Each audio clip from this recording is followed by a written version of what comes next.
Brezza sir, ಬ್ರಿಜಾ. ಬ್ರೀಜಾ. Okay, ಯಾವ್ದು ಮಾಡಲಿ ಸರ್? 22 end sir. ಎಲ್ಲೋ ಬೋರ್ಡ್ ಅದು? ಹೌದು ಸರ್. ಓಕೆ, 2022 ಮಾಡಲಿ ಎಂಡಾ? ಎಂಡ್. ಓಕೆ ಸರ್, ಎಷ್ಟು ಹೊಡಿ ಸರ್ ಗಾಡಿ? ಸರ್ ಒಂದು ಮ್ಯಾಕ್ಸಿಮಮ್ 50,000 ಮೇಲೆ ಇರ್ಬೇಕು ಸರ್ ಅಂದಾಜು. ಭಾಳ ಏನು ಓಡಿಲ್ಲ, ಆಫೀಶಿಯಲಿ ಅಂತ ತಗೊಂಡಿದ್ವಿ. ಹ್ಞೂ. ಅವ್ರು ಏನೋ ಟ್ರಾನ್ಸ್ಫರ್ ಆಗಿ ಹೋಗ್ಬಿಟ್ರು, ಆಫೀಶಿಯಲಿ ನಮಗೆ ಬೇಕಾದವ್ರದ್ದು. ಓಕೆ. ಹಾಗಾಗಿ ನಾವು ಸುಮ್ಮನೆ ಮನೆಯಲ್ಲೇ ಇಟ್ಕೊಂಡಿವಲ್ಲ. ಈಗ ಓನರ್ ಸಿಂಗಲ್ಲ? ಸಿಂಗಲ್ ಶೋರೂಮ್ಲಿದ್ದ, ಬೆಂಗಳೂರ್ಲಿದ್ದಾನೆ, ಹೆಬ್ಬಾಳೆ ಶೋರೂಮ್ಲಿದ್ದಾನೆ ತಂದಿ ಸರ್. ಓಕೆ. ಈಗ ಟೈರ್ ಎಲ್ಲ ಹೆಂಗೆ ಸರ್ ಗಾಡಿಯಲ್ಲಿ?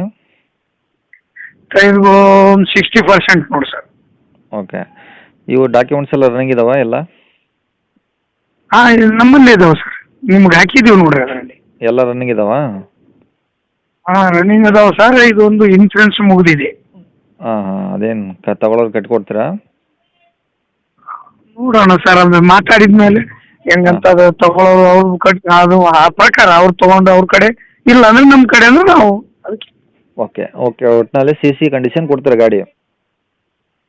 ಹಾಂ, ಕಂಡೀಷನ್ ಅದ ನೋಡಿ ಸರ್. ಹೊಸ ಗಾಡಿ ಯೂಸ್ ಇಲ್ಲ ಜಾಸ್ತಿ. ಸುಮ್ಮನೆ ಏನೋ ಆಫೀಸಲ್ಲಿ ಇರಲಿ, ತಿಂಗಳ ಬರ್ತಾ ಮಂತ್ಲಿ ಅಂತ ಮಾಡಿದ್ವಿ.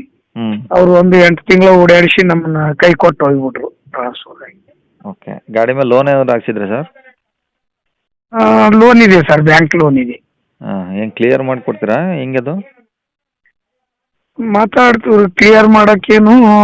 ಒಂದು ವೇಳೆ ಇದಾಯ್ತಂದ್ರೆ, ಗಾಡಿ ರೇಟ್ ಆಯ್ತಂದ್ರೆ ಮತ್ತೆ ಏನೋ ಒಂದು ಚೂರು ಕೊಟ್ಟರೆ ಅವರು ಎನ್ಒಸಿ ಕೊಟ್ಟು ಬಿಡ್ತೀನಿ ನಾನು ಮಾಡಿಸಿ ಒಂದೇ ದಿನದಲ್ಲಿ. ಅಲ್ಲ, ಈಗ ಕೆಲವರಿಗೆ ಲೋನ್ ಕಂಟಿನ್ಯೂ ಆದರೂ ಕೊಡ್ತೀರಾ ಅಥವಾ ಫುಲ್ ಕ್ಲಿಯರ್ ಮಾಡೇ ಕೊಡ್ತೀರಾ ಅಂತ ಕೇಳಿದ್ದೆ. ಇಲ್ಲ, ಕ್ಲಿಯರ್ ಮಾಡೇ ಕೊಡ್ತೀವಿ ಸರ್. ಲೋನ್ ಮತ್ತೆ ಕಂಟಿನ್ಯೂ ಇಟ್ಕೊಂಡು ಅದನ್ನ ಎಲ್ಲಿ ಇದು ಮಾಡೋದು.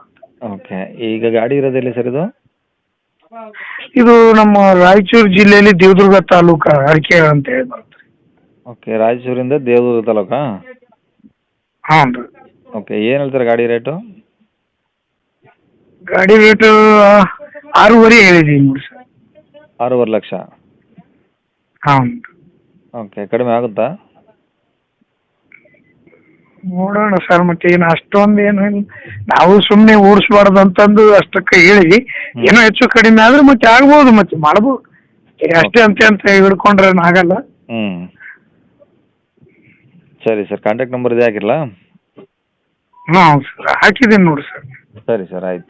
ಕೇಳಿಸ್ಕೊಂಡ್ರಲ್ಲ ವೀಕ್ಷಕರೇ, ಇದಿಷ್ಟು ಈ ಗಾಡಿ ಬಗ್ಗೆ ಗಾಡಿಯವರ ಮಾಹಿತಿ ಕೊಡಿದ್ದಾರೆ. ನಿಮಗೆ ಇನ್ನೂ ಏನಾದರೂ ಹೆಚ್ಚಿನ ಮಾಹಿತಿ ಬೇಕಂದರೆ ಈ ವಿಡಿಯೋ ಕೆಳಗಡೆ ನೋಡಿ ಟೈಟಲಲ್ಲಿ ಸಂಪರ್ಕಿಸಿ ಅಂತೇಳಿ ಗಾಡಿಯವ್ರದ್ದೇ ಕಾಂಟ್ಯಾಕ್ಟ್ ನಂಬರ್ ಇರುತ್ತೆ. ನೀವು ಡೈರೆಕ್ಟಾಗಿ ಅವರಿಗೆ ಫೋನ್ ಮಾಡ್ಕೊಂಡು ಏನಾದರೂ ಡೌಟ್ಸ್ ಇದ್ದರೆ ಕೇಳ್ಕೊಂಬಿಟ್ಟು ಆದಷ್ಟು ಗಾಡಿಯ ಲೊಕೇಶನ್ಗೆ ಹೋಗ್ಬಿಟ್ಟು ಗಾಡಿ ಕಂಡೀಷನ್ನು, ಡಾಕ್ಯುಮೆಂಟ್ಸು ಪ್ರತಿಯೊಂದು ಚೆಕ್ ಮಾಡಿಕೊಂಡು ನಿಮಗೆ ಗಾಡಿ ಓಕೆ ಆಯಿತು ಅಂದರೆ ಅವರು ಹೇಳೋ ರೇಟ್ ಏನು ಫಿಕ್ಸ್ ಇರೋದಿಲ್ಲ ವೀಕ್ಷಕರೇ, ಇನ್ನೂ ಕಡಿಮೆ ಮಾಡ್ತೀವಿ ಅಂತ ಹೇಳಿದರೆ.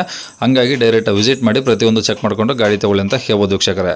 ಇನ್ನು ಇದೇ ಥರ ನಿಮ್ಮದು ಯಾವ್ದಾದ್ರು ಗಾಡಿ ಸೇಲಿಗಿತ್ತಂದರೆ ನಮ್ಮ ಯೂಟ್ಯೂಬ್ ಚಾನಲ್ ಕಡೆಯಿಂದ ಸೇಲ್ ಮಾಡ್ಕೊಬೇಕಂದ್ರೆ ಆ ಸೇಲ್ಗಿರೋ ಗಾಡಿದು ಒಂದು 5 ಫೋಟೋಸ್ ಕ್ಲಿಯರ್ ಆಗಿ ತೆಗೆದುಬಿಟ್ಟು ನೀವು ನಮಗೆ ವಾಟ್ಸಪ್ಪಲ್ಲಿ ಸೆಂಡ್ ಮಾಡಿದ್ರೆ ಸಾಕು ವೀಕ್ಷಕರೇ. ನಿಮಗೆ ನಮ್ಮ ಯೂಟ್ಯೂಬ್ ಚಾನಲ್ದು ವಾಟ್ಸಪ್ ಸಂಖ್ಯೆ ಬೇಕು, ಗಾಡಿ ಫೋಟೋಸ್ ಎಲ್ಲ ಕಳಿಸ್ಬೇಕಂದ್ರೆ ನೋಡಿ ಇವಾಗ ಸ್ಕ್ರೀನ್ ಮೇಲೆ ಕಾಣಿಸ್ತಿರೋದ್ರೆ ನಮ್ಮ ಯೂಟ್ಯೂಬ್ ಚಾನಲ್ದು ವಾಟ್ಸಪ್ ಸಂಖ್ಯೆ. ಈ ನಂಬರ್ಗೆ ಯಾರು ಕಾಲ್ ಮಾಡ್ಕೋಬೇಡಿ, ನಾವು ಕೂಡ ರಿಸೀವ್ ಮಾಡಲ್ಲ. ಯಾಕಂದರೆ ಇದು ನಮ್ಮ ಯೂಟ್ಯೂಬ್ ಚಾನಲ್ದು ಬರೀ ವಾಟ್ಸಪ್ ಸಂಖ್ಯೆ ಅಷ್ಟೇ. ನಿಮ್ಮ ಗಾಡಿ ಸೇಲಿಗಿತ್ತಂದರೆ ಮಾತ್ರ ವಾಟ್ಸಪ್ಪಲ್ಲಿ ಈ ನಂಬರ್ಗೆ ಫೋಟೋಸ್ ಕಳಿಸಿ ಸಾಕು. ಸ್ವಲ್ಪ ಸಮಯ ನಂತರ ನಾವೇ ನಿಮಗೆ ಕಾಲ್ ಮಾಡಿಬಿಟ್ಟು ಗಾಡಿದು ಡೀಟೇಲ್ಸ್ ಎಲ್ಲ ತಿಳ್ಕೊಂಡು ಇದೇ ಥರ ಯೂಟ್ಯೂಬಲ್ಲಿ ಅಪ್ಲೋಡ್ ಮಾಡ್ತೀವಿ ಅಂತ ಹೇಳ್ಬೋದು.